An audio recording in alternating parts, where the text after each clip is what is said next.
Yeah, good performance by our team. Obviously great from Paul from the mound. Speaks for itself. Very clean game defensively. Great play by Jordan Thompson on the pop-up. Nice play by Tommy on the runner. Offensively, we executed. We got leadoff guys on. Had a number of times where we had 3 quality at-bats in a row, and we're excellent with runners on base. Move on to tomorrow. Okay, we're going to get a mic. Please use the microphone, direct your questions to the student athletes, and identify yourself, please. Yeah, hey, Paul. Glenn Wesco, 247. To go 9 innings today, 120 pitches, you were throwing over 100 miles an hour in the 9th inning. Just talk about the outing as a whole and just kind of when you felt like this would be something you could accomplish. Yeah, I think to be able to go that deep into a game really speaks to just executing pitches, and did a lot better job this week than last week of executing my pitches. They came out swinging, which allowed me to have some short innings as well. So it was really cool to be able to go that deep into a game, and just looking to build off that tomorrow. It felt like you had some energy when you skipped onto the mound in the 9th inning. What was that conversation like when you knew that you were gonna finish this game?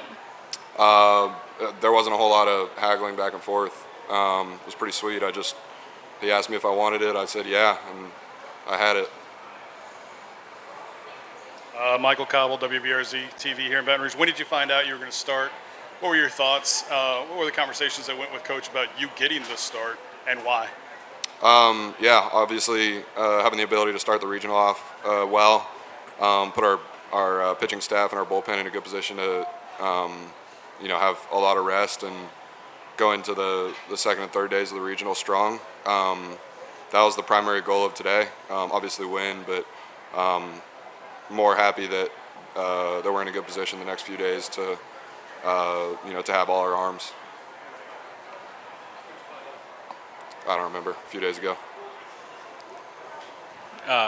For Dylan, Scott Ravelet with The Advocate. There's pressure playing at home, being a national seed, and you're playing a team who they had no idea they'd be in the NCAA tournament, a little over a week ago. How do you feel you guys handled that today? Knowing that that they're coming in with nothing to lose, and you guys, everyone expects you to win. Yeah, I think we handled it perfectly well today. Obviously we played him earlier in the season, but that meant nothing to us going into today. We had a great pitcher on the mound, so we knew he was going to go out there and do his thing, and we were right behind him every pitch. So hats off to the guys. It was a great all-around performance. Dylan Cruz, VK Jones from Crest City Sports. My question to you, your thoughts, 3 for 5 on the day. You really stepped in, some big-time hitting. What are your thoughts on your performance and also the performance of your team with a lot of big-time timely hitting to help your team win today? Yeah, all around, like I said, it was a great performance. I was just going out there and, swinging at strikes, taking balls at the end of the day, trusting my ability. I worked hard all week, so, like I said, it's just sticking to my approach and plan and swinging at strikes, taking balls, and, it worked out for everybody today. Okay, we got one here in the front. Hey, Dylan, Cookie Riley with The Advertiser. I was just sort of curious, was the emphasis today at all, at least offensively, or at least heading into the week, small ball, getting the ball on the ground, getting the ball in play, especially with runners in scoring position? Yeah, I think it's very important, especially with runners on first and second with less than 2 outs to get the guy over. And we've been working hard all week with our bunting and our short game. So I think Jordan and Gavin laid one down. So we were able to get the guys over, and we scored them. So we definitely worked on that for sure. This is for both, if you don't mind. We can start with you, Dylan. Just, pretty crazy defensive plays in the game, but Paul going through the legs to double up the dude. Just kind of give me your thoughts on watching that, and then your thoughts on doing that, if you don't mind. Yeah, that was one of the coolest things I've ever seen in my life. I have a straight lineup shot with it, so I was one of the only ones that saw it before the replay where he caught it underneath or in between his legs. So my initial reaction was hands over the head. I was like, that was sick. So. Yeah, just got tired of them hitting the ball up the middle, and I wanted to catch one, so did it. Hey, Paul, this is your 10th time pitching over 100 pitches. What do you do?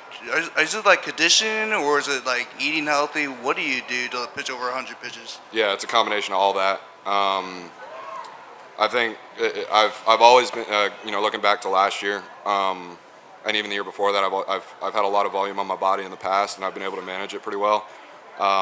So I don't know exactly why that is, but and then coming here and having,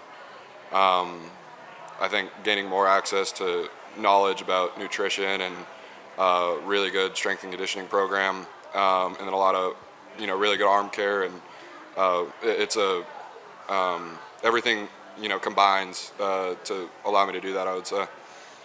Any other questions for the student athletes? One more here, Mike. Paul, you talked about the game plan and why. Just how rewarding is it to execute that and kind of know that you set your team up? Super rewarding. Obviously, it's really cool to go out there and compete for as long as I can. But I think we're going to benefit more from it the next couple days than the win today. Okay, we'll go ahead and release the student athletes. We'll have questions for Coach Johnson. Thank you, guys. Appreciate it. Yeah, Jay, right here. Yeah, Right Jay, here in the front, Coach. Yeah, Jay, right here.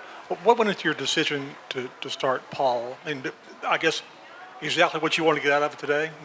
Yes. Can you expound on that? Yeah, I mean, he's the best pitcher in college baseball. We're now in postseason play, and felt really good about what he could do today and impact us winning the game. And he definitely did that. And as he spoke of, there's some other value of him being able to do what he did today that should help the rest of the pitchers the rest of the way. Jude Papillon, Tulane Hullabaloo. What are your thoughts on Tulane's performance today against you guys? Yeah, team that's playing really well right now. I mean, I watched every pitch of the American tournament. We watched a lot of their last series against Memphis and Houston. Determined that the team we played April 11th was not the team we were playing today. And, like their pitching staff a little bit too, with what some of those guys can do. Carmouche, has 100 strikeouts in 86 innings coming into today. And they have good guys out of the bullpen with different looks, which is how they survived that tournament. And so if you look at it on the surface of the record and don't dig deeper, you could make a mistake and make a judgment about Tulane that's not true. They're incredibly well coached. They have good players, both on the mound and at the top of the batting order, and they're playing really good baseball right now. Coach, your thoughts on the defense of how y'all played today? A lot of big-time plays, and it looked like it's really helpful for the win today and also going forward. Yeah, we've been playing good defense for a little while now. We had a bad game, the last regular season game at Georgia. We only made one error in the SEC tournament, which was actually a catcher's interference. And then that's another 0 in the error column today. And it's been a much improved part of our team, this year. And, all the credit goes to the work that those guys put in. But, you got Dylan has played every game in center field. Jordan's played every game at shortstop. Tommy's really improved at third. It's been good to have Trey healthy so he could go back to first base because he couldn't for like a month. And then Braden Jobert, how about that play today? We actually had a discussion about whether Jobert was going to be in right and Pearson was going to be in left, and I'm really glad Jobert was, because Pearson wouldn't have been tall enough to catch that ball when he jumped up. Right here in the front, Coach. Coach, just right here. Was there any consideration of not starting Paul today? I consider everything all the time, yeah. So, yeah, there was, but it was actually not a hard decision when you dig into it the way that we dug into it. Yeah, hey, Coach, right here. Right here. Just the way you guys moved the offense today, I know that was something you talked about a little bit leading up to the regional. Just how do you feel like you guys did that? It was a little bit more, bunts and sac flies, that kind of stuff. Just talk about that, I guess. Yeah, I think, we do a lot of things really well, when we're at the plate. Manage zone, hit mistakes, very good two-strike hitting team. And playoff baseball is a little different. and playing with a lead helps. And when you have a pitcher like that on the mound today, sometimes a 4-run lead can feel like an 8-run deficit to them. And so it was important today and really helped us out. Yeah. Do you feel like it was as much about setting the tone for the way you want your team to play this postseason? I mean, it's good baseball is what it was. I mean, a couple sacrifice bunts, a couple sacrifice flies, 2 ground balls to the middle of the field with a man on third and less than 2 outs. These are things that we've done well, honestly, but it gets overshadowed because you got 7 guys with 10 or more homers, and we walk a ton and those types of things. And different games require you to do different things. My deal with them from day one is always got to be able to win any type of game in a big field, in a small field, a 1-run game, a slugfest, pitcher's duel, wind blowing in, wind blowing out. It doesn't matter. We got to be able to be functional, and we were definitely functional today. And I think they were very confident in how we were going to play offense today, and played it really well. And just your decision to go with Skeens, does that speak to the trust and kind of your understanding of who he is and what he can do for you? Absolutely, as well as the rest of the guys on the staff for what's ahead of us. Okay. Yeah, I just wanted to know what went into the decision to have Skeens finish the game. I mean, obviously he was on a roll, but still a season-high pitch count. Yeah, because we've been very good at managing that count and making a decision to pull him out of a game that I never would have ever pulled him out of last week because of what was to come this week.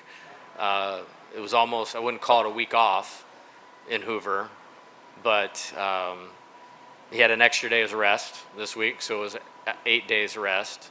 A lighter pitch count week last week.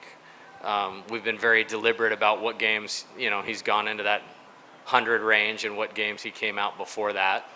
And, the only decision was Travinsky going to hit a grand slam and put us up 9? And with a long inning, we probably wouldn't have sent him back out there. But, no way were we messing around. And Wes came to me in the 8th and started talking. I was like, no. Like, he's going back out. He's got the first 3 hitters. And if we have traffic, then we'll set something else up. But I didn't really feel like there was going to be traffic based on how he finished the 8th inning after I went out to the mound. We'll take a couple more back left, Coach. Glenn? Did he get hit in the back of the leg, Paul, there early in the game? Yeah, I think it scraped him, but good thing he's got bigger quads than me. Down the road, would you ever consider bringing him for very short relief at the end of at the end of a huge game, particularly if he doesn't throw as much as he did today in his 2 days earlier, 3 days This earlier? year, you're talking about bringing Paul out of the bullpen? No, he's very clearly looked at this thing like he was going to be a weekend starter for us and pitch once a week and set up a good schedule to do that. And he's delivered. I mean, he's delivered as well as any pitcher I've ever seen in college baseball on what he does to prepare and then how he executes, and he did it again today. Okay, one last one in the back, Coach. Coach, have you ever seen a pitcher catch a line drive between the legs before, and what was your general reaction to not only that catch but the double play? Yeah, I mean, call me shallow-minded thinking at the time, but I was glad we got 2 outs with 1 pitch and actually missed that. I didn't see that he caught it between his legs. I was just happy we got a double play and started thinking for the offensive inning that was coming up. Okay, Coach. I think that'll do us. Appreciate it.